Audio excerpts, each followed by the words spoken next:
Praise the Lord.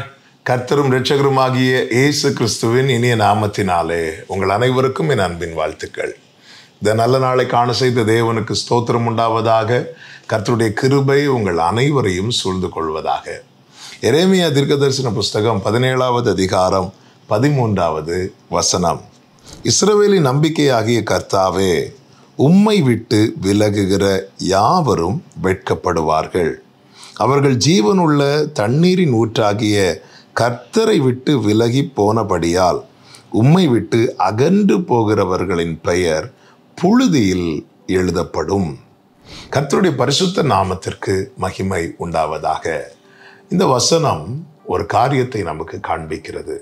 என்னவென்றால், யார் யார் தேவனை விட்டு விலகுகிறார்களோ அவர்கள் எதை நோக்கி பயணிக்கிறார்கள் தெரியுமா? வெட்கத்தை நோக்கி.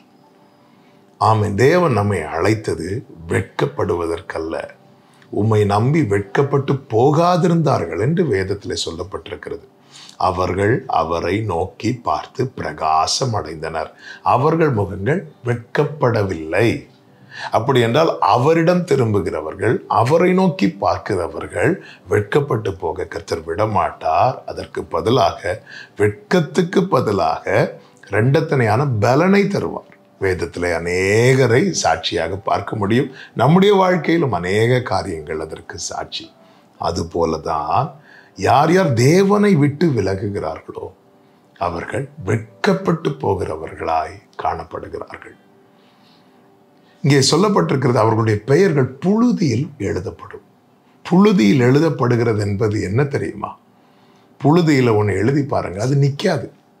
அப்படியே எழுதினாலும் கொஞ்ச நேரத்தில் அதன் மேலே குப்பைகள் அழுக்குகள்லாம் வந்து அந்த பெயரை மறைத்து போட்டுவிடும், அந்த பெயரை அழித்து போட்டுவிடும். புழுதியில் ஒருவனுடைய பெயர் எழுதப்படுகிறது என்றாலே அவன் மறக்கப்படுகிறான் என்று அர்த்தம். தேவனை விட்டு விலகுகிறவர்கள் பெயர் புழுதியில் எழுதப்படுகிறது என்றால் அவர்கள் மறக்கப்படுகிறார்கள்.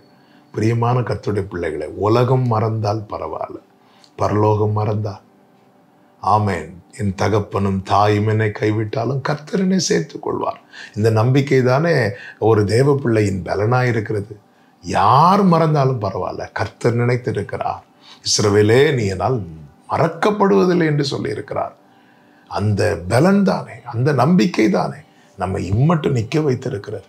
அதனால் வேதம் நமக்கு எச்சரிக்கிறது, தேவனை விட்டு விலகுகிற, அகன்று போகிற, ஆண்டவர் வேண்டாம், ஆண்டவர் தரது வேண்டாம், எனக்கு தெரியும், என் இஷ்டம், என் விருப்பம், நான் என்ன நினைக்கிறேனோ அதுதான் என்று சொல்லி போகிறவர்கள், அவர்கள் அகன்று போகிறவர்கள், அவருடைய பெயர்கள் புத்தகத்தில் அல்ல, புழுதியிலே.